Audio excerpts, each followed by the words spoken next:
Hello, good afternoon, everyone. My name is Courtney Acitelli, and I am the Senior Director for UW Impact, the UW Alumni Association's legislative advocacy program. Part of our mission at UW Impact is to engage alumni in the democratic process, and as we all know, participating in elections is one of the key components of this type of engagement. So here's what we have in store for you for the next hour. We are so fortunate to be here today with Dr. Kate Starbird of the Center for an Informed Public and to hear her research on rumors during the last two election cycles and to learn more about our own susceptibility. For those of you who may be unfamiliar, the UW Center for an Informed Public is an interdisciplinary effort at the University of Washington, led by the Information School, Human-Centered Design and Engineering, and the School of Law, with collaboration from numerous other university and community partners. Its world-class researchers, labs, thought leaders, and practitioners translate research about misinformation and disinformation into policy, technology design, curriculum development, and what we're doing tonight, public engagement. Dr. Kate Starbird's research is in human-computer interaction and the emerging field of crisis informatics, which is the study of how information communication technologies are used during crisis events. She also focuses on how online rumors spread during natural disasters and human-made crises. More recently, she has delved into this world of misinformation and disinformation and other forms of strategic online communication systems. In preparation for today, we offered our participants, all of you, the opportunity to submit questions in advance. Dr. Starbird has taken your questions and shaped today's talk around them. So not only will we be addressing the 2022 elections, but guided by your thoughtful submissions, we'll also be going a bit deeper. In a few minutes, Kate will give us a presentation with a brief overview of false and misleading claims about the 2020 and the 2022 elections. She'll provide definitions of rumors, misinformation, and disinformation. So if those are three terms that you're not familiar with yet, you will be soon. She'll describe different types of election and voting related rumors and explain why we're vulnerable to rumors about the election processes and procedures. And then she'll offer some ideas about how we can become healthier participants in online spaces. I think we could all use that. We'll also have the opportunity for you to ask additional questions following Kate's presentation. So please submit those using the chat feature, and we will get to as many as time allows. Without further ado, I am pleased to welcome Kate to share her research and her wisdom with us. Kate, thank you very much for being here with us today. All right, thank you so much for the introduction, Courtney. And I am going to do the hardest thing of today, which is to share my screen. I'm still not, okay. Sorry, I'm getting weird feedback. All right, sharing my screen. All right, hopefully you all can see my slides and not my notes. We are going to talk today about rumoring during elections, US elections in particular, although this is actually a global phenomenon. And I'm going to actually step back due to some of the questions that we saw in advance as well to kind of think about why are we susceptible to rumoring in general, and why are we particularly vulnerable to believing and spreading false rumors about elections, especially at this particular moment, and maybe a little bit of what we might be able to do with that, about that, and maybe become a little bit less vulnerable to this kind of activity, both in sort of believing these rumors and in spreading these rumors. So one of the things that we're beginning to see more and more, whether it's in Brazil or Kenya or the United States, is that rumors about election processes and results are becoming a feature of elections in the US and around the world. And some of this is just, healthy skepticism in things that are going on. And absolutely, sometimes elections are vulnerable to hacking, to manipulation, to fraud. And absolutely, I think one of the hallmarks of democracy is that we have free and fair elections. And when they're not free and fair, we should be pushing back against that. And that does drive, some of these rumoring processes and procedures. But what we are seeing is sort of pervasive rumoring about elections that turn out to be pretty robust and pretty fair, pretty pretty safe and secure, and the rumoring is actually false and misleading and undermines our trust, and that can be harmful in ways that I'll describe later. But we've seen this in the US, we've seen this in Brazil in particular with protests after what seemed to be free and fair elections, where many people believe that they aren't free and fair, and this actually can be a threat to democracy. I'm going to take you back a little bit to 2020. This is the first time our team really looked specifically at an election, in this case, a US election, around misleading content about the election. And we'll talk a little bit about 2020, and then I'm going to talk a little bit about 2022 before getting into the rest of the talk. So 2020, our team was doing live research to sort of curate all the rumors that we saw, as well as post hoc research. We now have more than 10 papers, I think, that are either in development or being published about rumoring in 2020.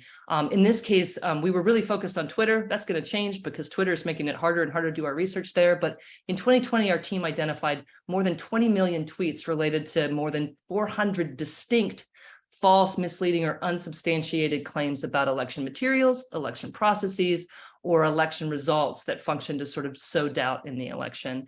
I say this very particularly, we're going to be talking not about politics or policies or what the children of candidates do. What we're really talking about is rumors about the elections themselves, about ballots and voting, and whether the vote was fair. So really constrained to that. And in 2020, there was a lot of this activity, and many of these claims or rumors fed into a false narrative that there was widespread fraud during the election. Now, this is a narrative that former Attorney General Bill Barr, who was a GOP, a Trump era Attorney General, Bill Barr referred to these as BS. But nevertheless, these rumors fed into several attempts to contest the election, and in fact may have motivated the attack on the U.S. Capitol on January 6th. Unfortunately, these rumors took root among a substantial proportion of the U.S. electorate. I'm going to give you a couple of examples to show you what I mean here. So this is a rumor that was spreading in September of 2020, and it's representative of a whole class of rumors that were happening in 2020, in part due to the COVID pandemic had happened, and a lot of states were, in fact, the COVID pandemic was very acute at the time. There were no vaccines, and people were very worried. We were still on lockdown in several states in different ways. And so there was an effort to really use mail-in voting, which would hopefully alleviate the number of people that would have to congregate together inside voting facilities.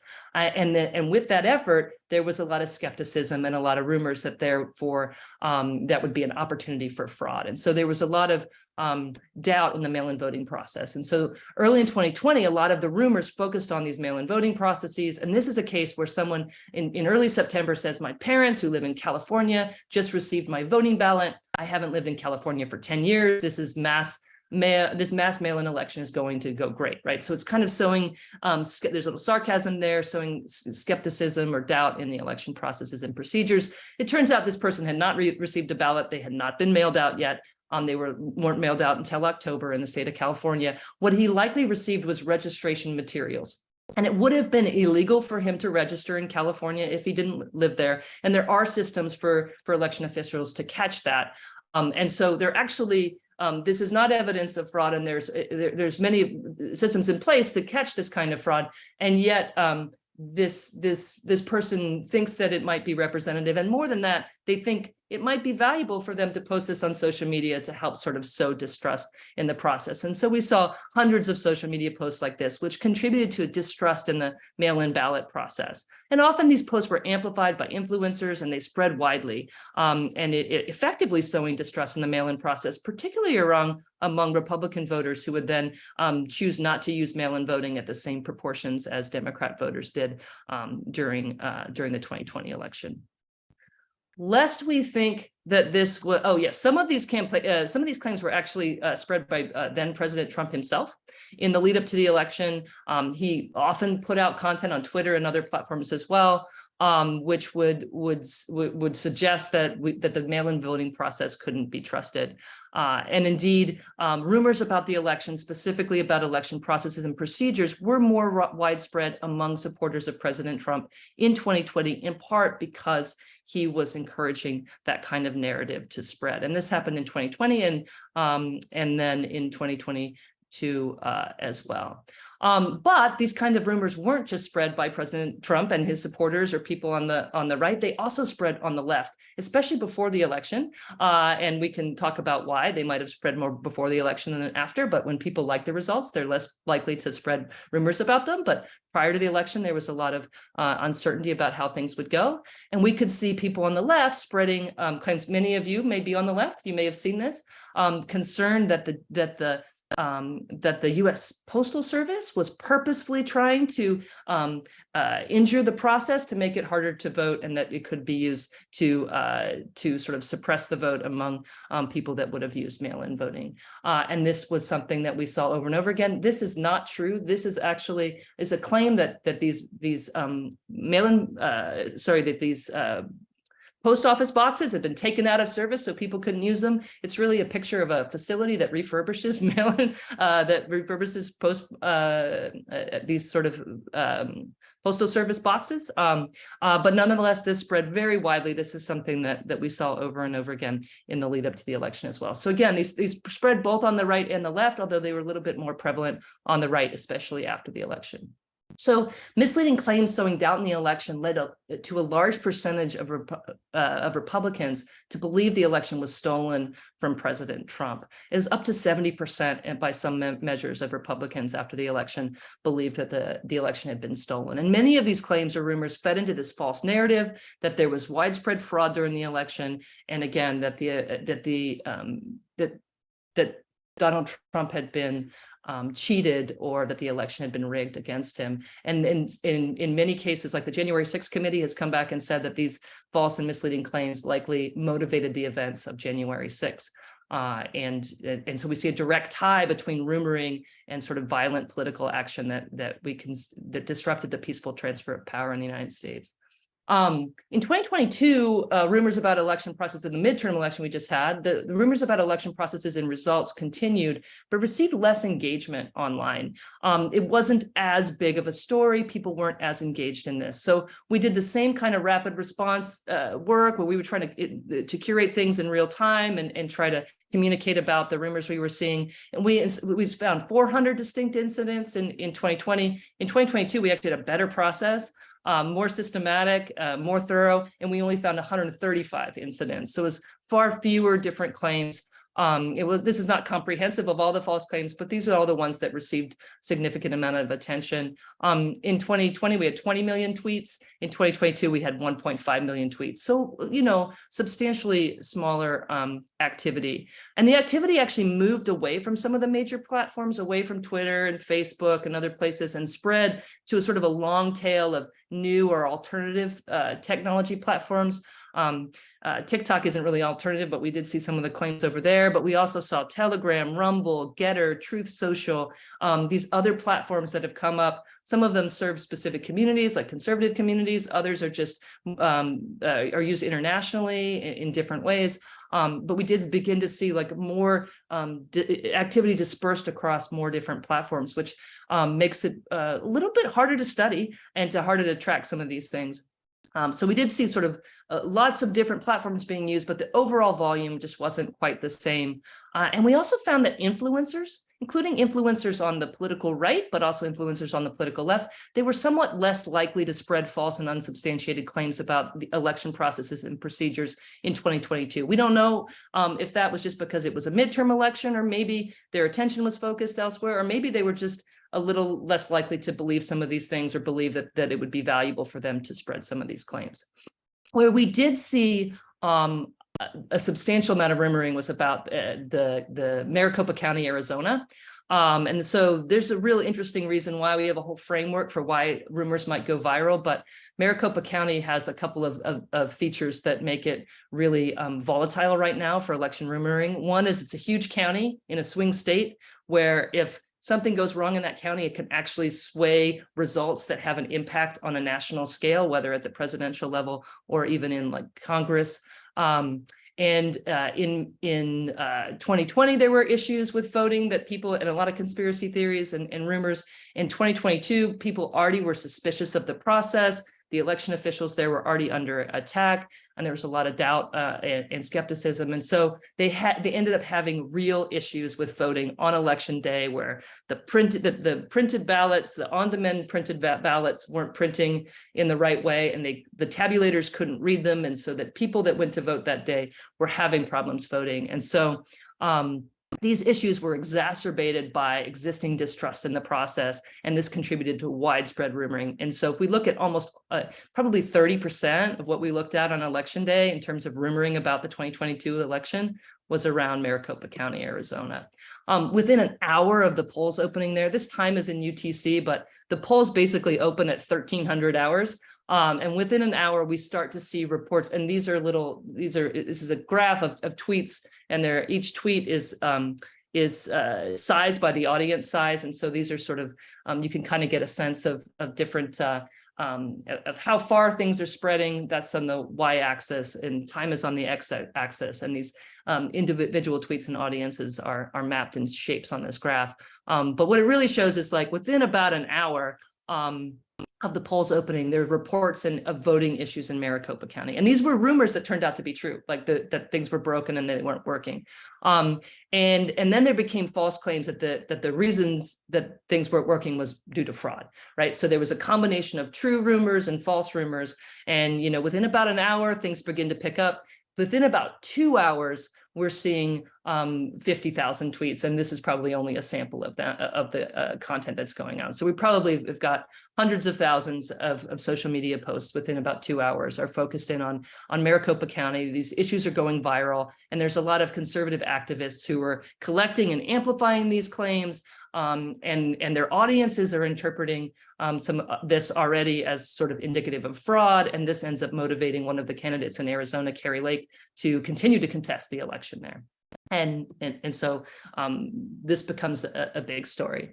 One of the interesting things, and one of the really, it's hard to wrap your mind around it unless you've been staring at this stuff for way too long, but the suspicions about election fraud may have actually contributed to voter disenfranchisement in this case, particularly among Republican voters. So they had these real issues with voting equipment, but the Republicans were already distrustful in the process because they've all been participating in rumoring after 2020 and 2022.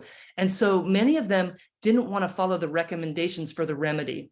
So because the tabulators weren't working, what you could do is you would put your vote in this box. It was called box 3, or you could press a green button and it would open box 3, and you would put your ballot in there, and that would be taken to another facility to be counted. And those ballots were all counted.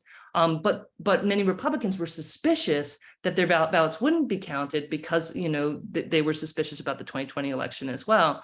And what happened is they chose not to use that remedy, and instead they chose either to wait or try to find another facility to vote in that didn't have the problem that several of these facilities had. And what happened is that some of them may have been disenfranchised. They may never have ended up submitting their vote because it became too hard for them. And so in other words, this pervasive false rumoring about voter fraud actually may have contributed to real voter disenfranchisement among Republicans. And we do see some Republican influencers become aware of that. And this person did the opposite. She's telling people not to use the remedy, but later people were trying to say, no, please try to get your vote in.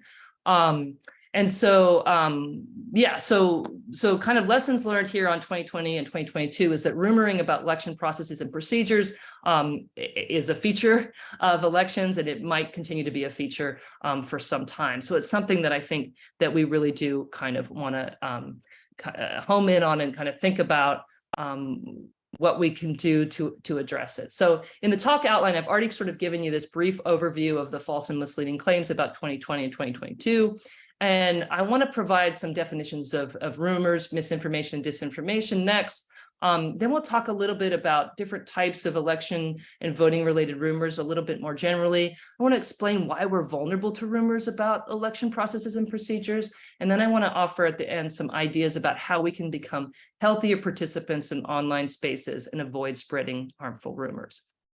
So the first thing I want to do is kind of home in on these three different terms: rumors, misinformation, disinformation. I think there are other words we could use: propaganda, fake news, influence operations. But these are the three terms that I tend to use, and they overlap, but they actually have specific meanings. So Rumors, which is a term we started out using years ago because there's a long history of research on that. And we went away from it, and now we're returning to it because it's really helpful for understanding things when you don't yet know whether things are true or false, and you don't yet know whether things are, whether someone's intentionally spreading something or not. But rumors are informal, unverified stories that spread through social networks. They spread online, they spread offline, they've existed for all of time, and they actually serve a social, psychological, emotional purposes, informational purposes as well. And really importantly, rumors can turn out to be true, like the rumors that the tabulators were broken in Maricopa County, and rumors can turn out to be false, like the accusation that that's due to voter fraud and not just due to people not quite testing some of the printers prior to getting them online. So misinformation, on the other hand, is false information. So it's a rumor that turns out to be false, or misinformation can be intentional, but it's not necessarily intentional. So misinformation, just kind of a blanket umbrella term for information that's false. Disinformation, on the other hand, is false or misleading information that's intentionally seeded or spread for an objective. For example, a political, financial, or reputational goal. It's often hard to unwind. So the definition of disinformation is really around it's intentional. It's also not necessarily completely false. Often disinformation blends a little bit of falsehood with a little bit of something that's true. It actually takes sort of a kernel of truth and twists it into something that's misleading. But it's often hard in the moment to unwind veracity and intent. Especially if you're working in real time, or if you're an election official, or if you're a public health official, when there's still some uncertainty about what the facts of the matter are. So we've begun to use the term rumor because of the idea that rumors, they can be true. They can also, most often false, but they often can either be true or partially true, or contribute to a little bit better understanding of a situation. And rumors are related to mis and disinformation. False rumors turn out to be misinformation. And disinformation campaigns, they can spawn rumors, or they can actually strategically amplify existing rumors for political or financial gain. So there's a relationship between these three terms. Happy to explain those more in the Q&A. So how can pervasive rumoring about election processes and procedures be harmful? Well, it can mislead people about when and where to vote and lead to disenfranchisement. Someone can say, hey, you vote on Wednesday, not Tuesday, and someone gets something wrong, or it can tell people to vote in the wrong place, or do the wrong thing with their ballot. We've seen a lot of sort of efforts, intentional efforts to get people to not, to sort of confuse people about when and where to vote. Rumoring about election processes and procedures can also lead to threats against election workers, which we've seen a lot here in Washington state and around the country. And it's actually, possibly undermines the infrastructure, because those election workers may leave and be replaced by other folks who may have different kinds of motivations. Pervasive rumoring can also contribute to distrust in election results and become an impediment to the peaceful transfer of power. And it can make it difficult to identify and address actual risks to election integrity. This last one is interesting because it gets to the boy who cried wolf issue, where if we repeatedly say election fraud, when there's nothing there, we're actually going to become less likely to be able to identify it where it is there. So in the long run, this kind of pervasive rumoring actually is a threat to democracy and can undermine the integrity of our election process. When we think about rumors about election procedures and results, I kind of think of them existing on a spectrum. On one hand are these sort of hand-wavy claims that feed suspicion and work to sow doubt in the process without fully explaining how or why, like, oh, some ballots were stolen, therefore we can't trust the mail-in process, or oh, something fishy is going on with these tabulators. On the other end are these detailed and complex conspiracy theories of orchestrated election fraud. I think many of us kind of sit over here on the left, or understand it on the left, but there are folks that really get down into this truck went and they took these ballots over here at this time, and this is how fraud works. And so we've begun to kind of unpack things on both sides. But really, depending on if you're interested in sort of like engaging in some of these conversations, you really have to know whether your audience is sort of just like kind of confused and skeptical versus like they're firm believers of some of these conspiracy theories, because there's very different ways that rumors feed in to these false narratives of pervasive fraud. Another thing that's interesting about election rumors is that they often build upon a common set of story elements, or what we call tropes. Now, some of these relate to real issues that have happened in the past, and others stem from sort of deep stories or myths about voter fraud that have begun to resonate across larger and larger audiences. Each election, we often see people who are sort of motivated by this idea. They think, oh, the election is fraudulent, especially if their side didn't win. And then they go back and they take, events that are actually happening in the world, and then they assemble some of these pieces together to tell a story about these events that leads to this conclusion that the election was fraudulent. And so we can often see sort of them put together a couple pieces from different places. Now, I don't have time to really teach you how tropes work, but there's a lot of great articles out there about tropes and rumors and tropes and misinformation, and I highly recommend looking into that, because it's a really interesting way to think about things.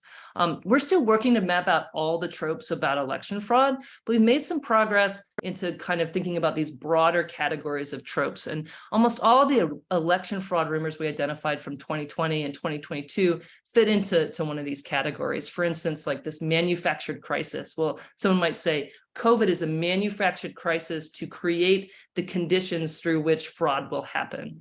Similarly, broken machines in Maricopa County. This was a manufactured crisis in order to cover for voter fraud, is some of the would be a conspiracy theory that might happen.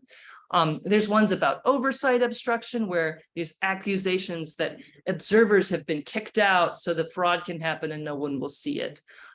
There's a lot of things about tricky ballots, where, oh, I pushed the button and it didn't actually make my ballot work correctly, or they gave me a Sharpie pen and it bled through, and that was on purpose to disenfranchise my vote.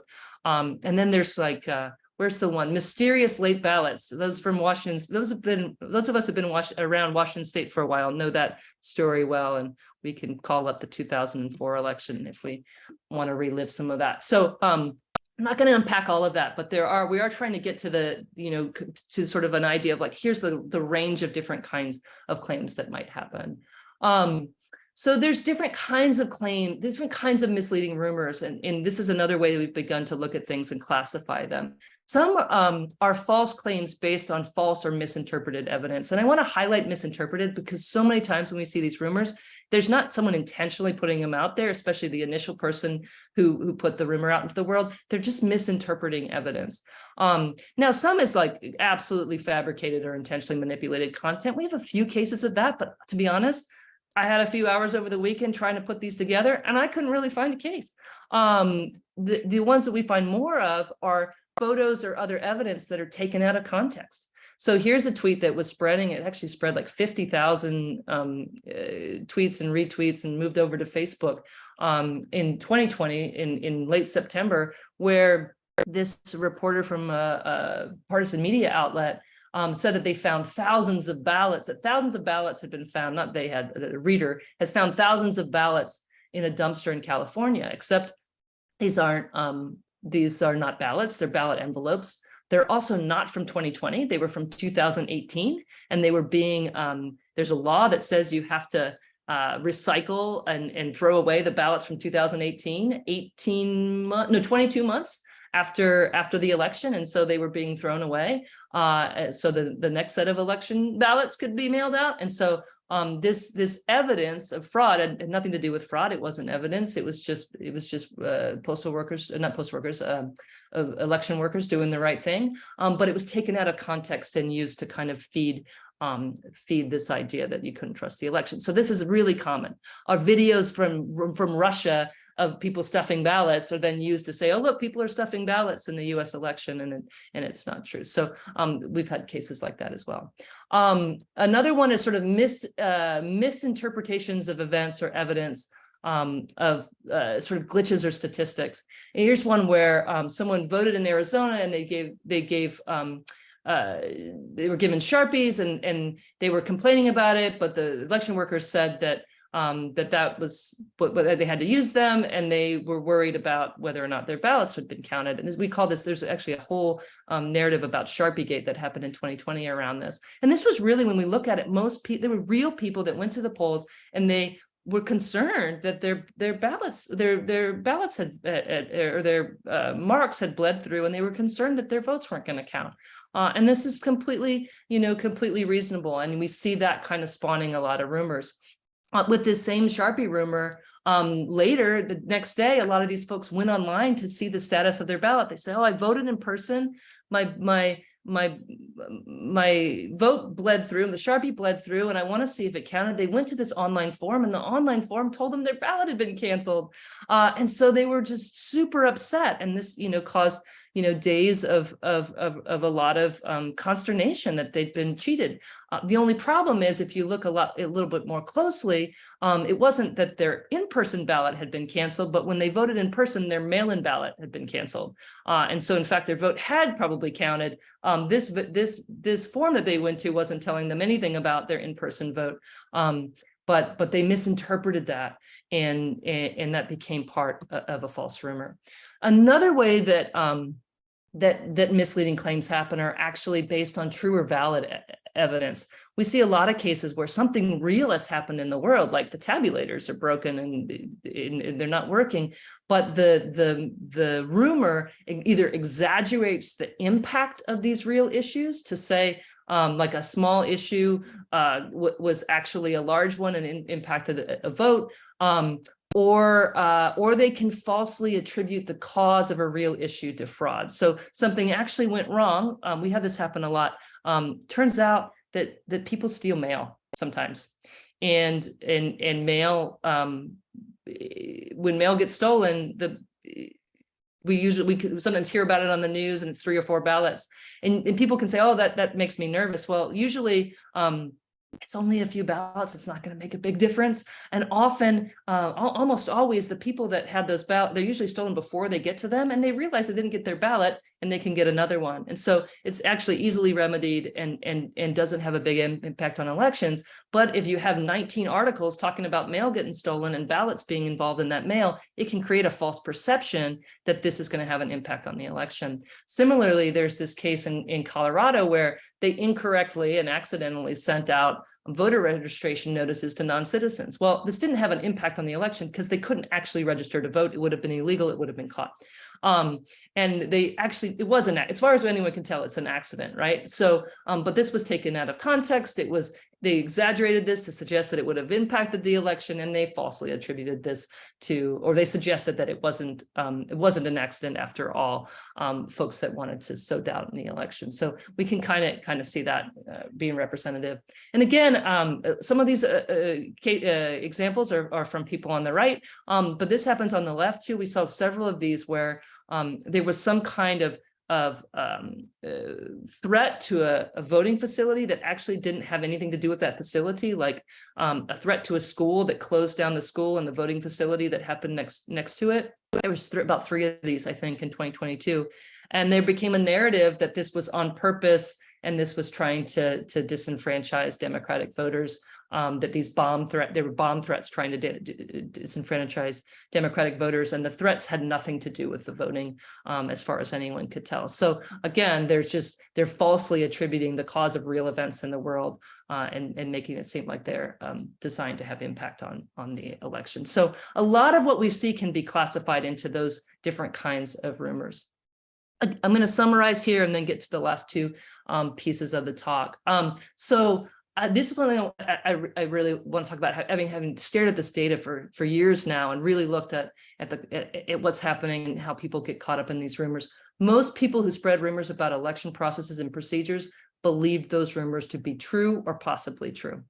Now, many of them were motivated to share it because of political reasons and motivated to spread the rumors, but a lot of them seem to really believe the rumors and a lot of these rumors were based upon misperceptions about how election materials election processes and procedures work. We do have a lot of complexity to try to keep make sure our elections are accessible, safe, secure, and all of these things. And there's complexity there. It's hard to communicate that to people. And we're not all motivated to figure out how everything works. But then these rumors happen, and we don't really know the information that would help us correct those rumors, because there's a lot of complexity there. So there may be a gap in sort of our understanding of elections that needs to be filled to make us a little bit more resistant to these rumors.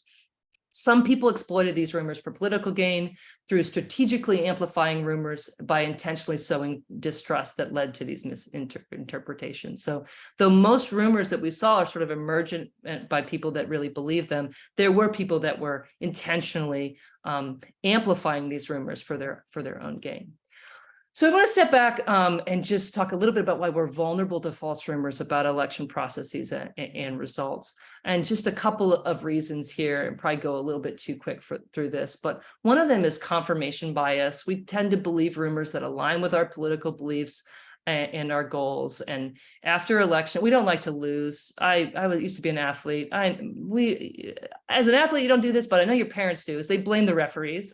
And a lot of fans, we like to blame the referees. And with election process and results, if our person loses, we want to go, we don't want to believe that that's true. And so we go and we look for evidence that kind of confirms our priors, which was that our candidate couldn't have possibly lost. There must be something wrong with the process. There's also growing distrust of government officials, media, fact checkers, et cetera, make us more skeptical of the process and more resistant to anything that would help correct the rumors. And those two things are kind of causing this process to kind of go out of control. And then there's also this complexity of these complex procedures and safeguards that most voters just don't understand. Facilitating 100 million people to vote and be counted all at once, and then not again for another 2 to 4 years, while preserving privacy and making sure things are safe and accessible, and making sure that count is accurate and precise. This is hard work. And I think a lot of voters underestimate the complexity of that, and they don't understand why things are so complex. And that again contributes to some of the rumoring.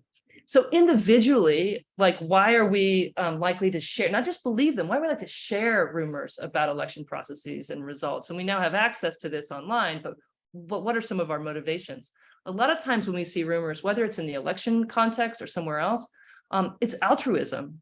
People think that they're helping by giving people information that can help them make better decisions. And so whenever we interview people who've spread false rumors, a lot of their initial reason was actually to help people. People wanted to tell other people not to use Sharpies to vote because the Sharpie was going to bleed through and that might cause them not to be able to, their vote to be counted, right? So we don't use the mail-in process because this thing might hurt, disenfranchise you. So we can see some of the rumors driven by altruism. We also see rumors driven by political gain, that we sometimes care more about advancing our political goals than we do about the veracity of what we share. And we call this, it's the difference between, you're not a witting agent, you don't know what's false, you're just willing. You don't really care whether it's true or false, you just want to spread it because you think you might gain, because it supports your politics or some other goal that you have. There's also social signaling, especially online, that we want to demonstrate to our friends that we share similar views. And this can be a motivator for sharing, especially politically related rumors. And then there's reputational gains in online and offline environments. We're incentivized to share content that gets us more likes, retweets, and follows, that tells people that we're a great source of information. And these reputational gains, especially online, we're incentivized to share things, which can cause rumors to spread. I'm not going to go into big detail here, but I just want to, the problem we're facing right now is not just, the human behavior we've had for all this time, but certainly there's something about technology mediated information and this intersection of people and technology at scale that is perhaps leading some of these rumoring processes to spin a little bit out of control. And for the last slide, I want to talk just briefly, I know I'm at time, how to be a better information participant. I get asked this question a lot, so I'm preempting it with a slide. And so this is something that I talk about a lot. And in the first thing, especially in social media environments, is just slow down. Often we're going so fast that we don't have time to vet information or even think about whether it's true or false, and we just spread it. And that's a place that we can get caught up in spreading misinformation or rumors that turn out to be false. Also, tune into your emotions. We tend to think like, oh, figuring out whether things are true or false, this is an intellectual pursuit, and we need to logically look through the information. But where information manipulates us, it's actually through our emotions, and the emotions activate us to share something. So when I try to figure out whether or not I'm being misled, it's actually tuning into, like, do I feel really angry and disgusted and self-righteous? Oh, when I feel self-righteous, that's when I'm right about ready to share something that might not be true. So really tune into your emotions. Also really encourage people to take responsibility. When you do make a mistake, to correct yourself, to be open to hearing those corrections, and to learn to correct others with empathy. If you want to make an enemy real quick, just go correct them on their Facebook page. But if you want to keep a friend, maybe write a private message to them, and hope and open up more of a dialogue. If you want to correct someone who's not a friend, but have other people see it, then go right ahead. You probably will get unfollowed, but at least you might be able to correct some of the information. But if you do want to correct someone who's not a direct friend of yours in an online space, we recommend something that called the truth query approach, or the social truth query approach. It's something that's kind of under development, where you don't actually call them out, but you just ask a question that causes them, maybe them or the people viewing their content, to maybe think a little bit about the veracity of the content. We have a kind of framework here. Maddie Jalbert, our postdoctoral scholar, and Morgan Wack have been working on this framework where you ask certain kinds of questions to kind of invoke just a consideration of the veracity without directly calling someone out. And I highly recommend that. Happy to talk about that. And I just want to end with this slide. We're all vulnerable to misinformation.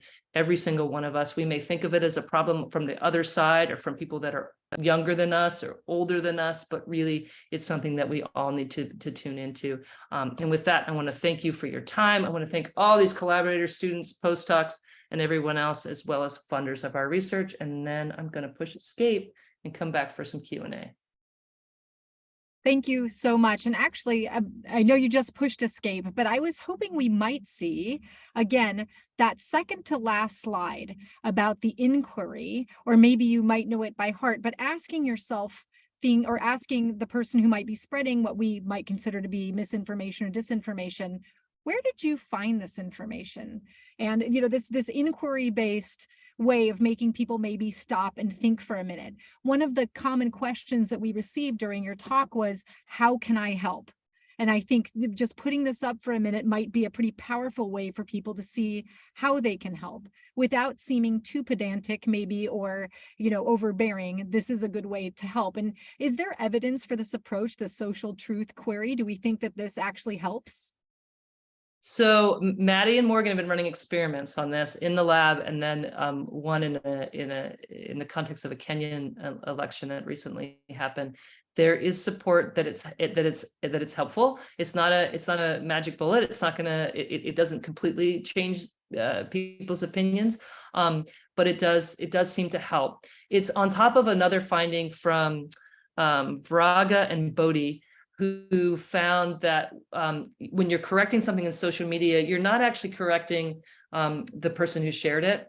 You're correcting it for the audience. You really think about yourself, not necessarily engaging directly with that person. The correction really, the value of a correction isn't in the original person, it's in the audience. And so I think together with this truth query approach, that might be the best way. So the truth query doesn't invoke this sort of trolling or angry behavior. It's more of a questioning behavior. It opens up more of a dialogue, and it exposes the audience to the idea of just to get them to think about veracity, as opposed to being engaged in this around like the anger and the outrage and to just kind of move the conversation into a different plane. But there's not, so the evidence is emerging. It's early. It's early on the truth query approach. It's something we're working on, but it's the one thing that I think has strong enough. I've seen the results well enough now to put it in a slide, but I'm not sure that we're not sure how robust it's going to be.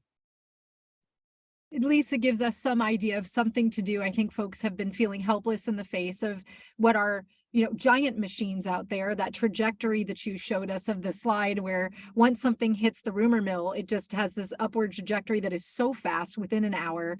And when people feel helpless, that gives something to do, perhaps to start mitigating that. Another question that we received is around AI. Right? AI is getting incredibly powerful. Images are manipulated so easily, videos. With this advent of very sophisticated AI, how do you see that as complicating or maybe making more interesting the work that you do? It's going to be hard because AI is going to be, I don't have that fabricated evidence. It didn't have a lot of examples. We're going to have a lot of examples coming up. Not only are we going to have, so fabricated images are really easy. When we get to fabricated videos, right now, even what we call cheap fakes have been effective, where things just get like edited a little bit. But we already have the examples where they can make it look like people are saying things they're not saying. Doing things they're not doing is a little harder, but that's coming. And then we have this ability to just manufacture text massively and spread it across social media platforms. And I want to kind of explain this.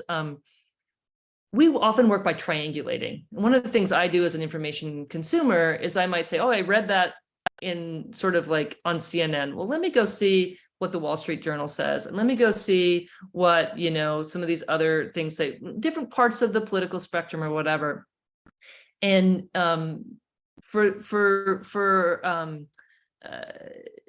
sites that we know, this will still probably be a good, because we know that they're probably not, putting out a bunch of crap content. Excuse my language, but often we end up in places where, especially for a niche thing that's not being covered by mainstream media yet, you don't really know what the article is, but you'll try to get a sense of like, oh, that's on the left and that's on the right, and that's centrist, or that's an international perspective. One of the ways we get tricked is when a propaganda campaign takes content and they post the same content on all these different sites, and very quickly we can get tricked. We've done research where we actually unwind that. We're like, oh, it's the exact same content. This is some kind of what we call an AstroTurf campaign, and we can unwind that and and that your average viewer can't do that, but at least as a researcher, we might be able to do that. Now, even as researchers, we're not going to be able to do that, because they're going to be able to take content very quickly, because AI can generate different versions of it. So it'll say the same thing, but it's going to have different versions of it. And then they can plaster it in all these different places. So this AI is going to be such a tool for jamming our information literacy systems that tell us to triangulate information, for tricking that, and it's going to be much cheaper. So it lowers, you don't have to get someone to write it. You don't even have to copy and paste it. You can have, like, instead of like 1,000 bots saying the same thing, you're going to have 1,000 bots saying slightly different things, which is going to be even harder to detect and harder to detect officially and individually. I mean, individually, we already can detect it, but our tools are going to have a hard time keeping up with it. And then there's a whole other threat. I don't even want to get into it, where the AI itself can be the site of manipulation, where they try to manipulate the results. So when you're going to get information, someone's fed that with training data that has a shifted or deceptive view of the world, and that begins to feed our results, where we're thinking we're getting something that's learning from quality sources, and really it's being manipulated to give us slightly disruptive results that can distort our reality. It's interesting times, for sure, especially around AI. Do you think that landscape is going to be the norm in 2024? So AI in 2024 elections, is it going to be that sophisticated by then? And what else should we be looking out for in 2024 as that approaches? What kinds of things do you think as researchers might be emerging then? Yeah, the AI is ready. It could absolutely be used. Do the folks who are going to exploit it, have they figured it out yet? And I think by 2024, they're going to be further along. I do think we're going to have to watch out for more video manipulations. There was one in Maricopa County in 2020 that I've seen, that I couldn't find for the slides, but I think we may see more video manipulations that suggest that people are cheating. So that might use synthetic video to create the image of ballot stuffing or something happening in a place. And so it does make it harder and harder to, as individuals, to be able to, we can't tell if that's real or not. You're either going to trust your election officials to tell you, or there's nothing to rely on, right? And so we are in a situation where it'd be harder and harder to rely on our own eyes. And if we don't rely on the information providers that would have the best information, if we don't trust them, then we're set up for a situation that could be where rumors could proliferate. So we have a few questions about Russian bots and some of the emergence of some of these kind of foreign actors in some of our elections. Did you see that in 2022? Do you anticipate that will still be happening in 2024? What do we know about those types of interruptions? Yeah,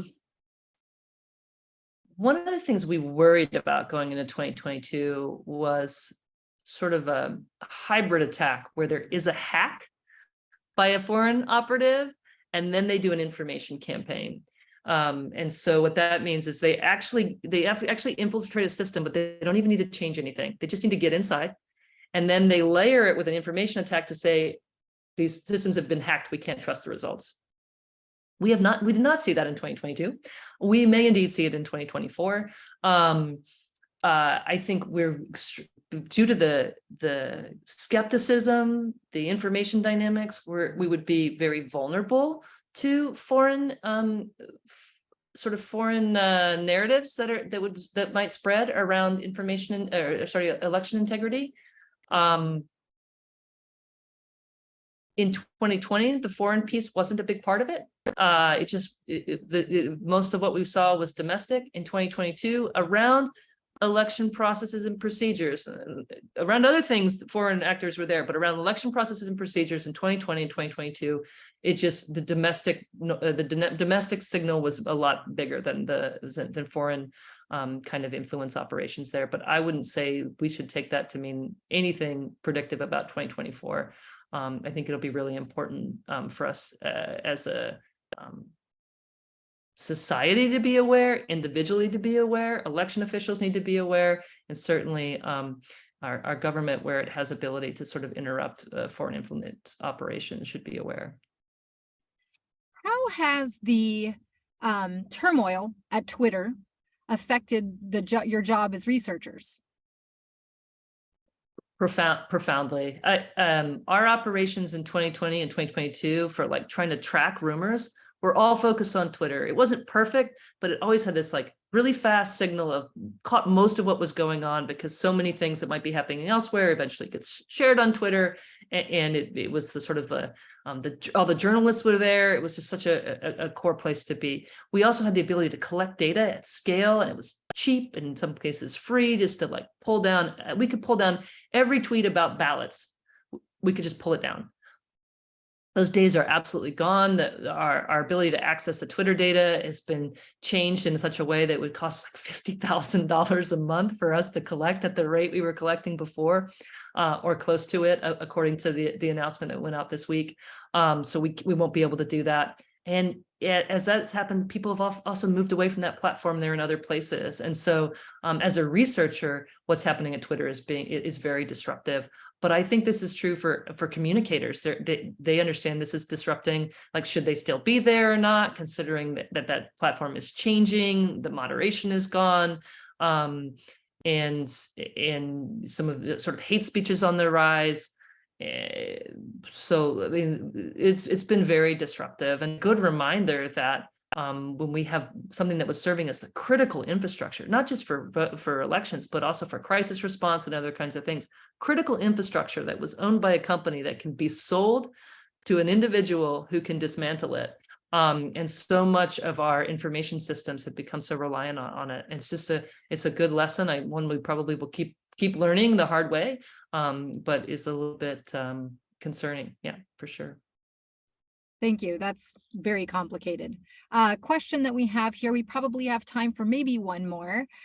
Is there a role for public policy or for governments in disincentivizing or in other ways trying to stop the spread of disinformation, preventing it, maybe even punishing it? And do other countries do that? Is there anything that you researchers have found that could help on the public policy side? Yeah, this is a hard question and incredibly fraught. I don't think we want government to be deciding what is misinformation and what is not misinformation. They shouldn't be telling the platforms what to do in that sense. That is a impact on freedom of speech. The platforms have autonomy. Their freedom of speech is to decide what to moderate and what not to moderate. That being said, if there are foreign influence operations that our government is aware of because of the defense that it does, helping the platforms identify those foreign influence operations could be valuable for defense. And so there's some really complicated things there around public policy and around where policy could help. I really do think that transparency right now is probably the place where policy could make a big difference in really kind of pressuring the platforms to be transparent about what's happening there. Who are the influencers? Who is paying for advertisements? Who is who being like not everyday individuals, but transparency about the folks that have millions and millions of followers or getting millions of impressions and in a privacy protective way. Twitter was an open platform, which made it really easy to study because they didn't have a contract with their users to keep the content private. But Facebook and other places do, and it's really important to preserve privacy. But trying to figure out how to give transparency for researchers, journalists, and society at large to what's happening in these platforms and how the algorithms work and how information is moving. I think that's really important. That's a place where policy could make some changes quickly and help remedy what's happening right now with Twitter. That was our one way to keep our thumb on the pulse of what was going on, and we have now lost that.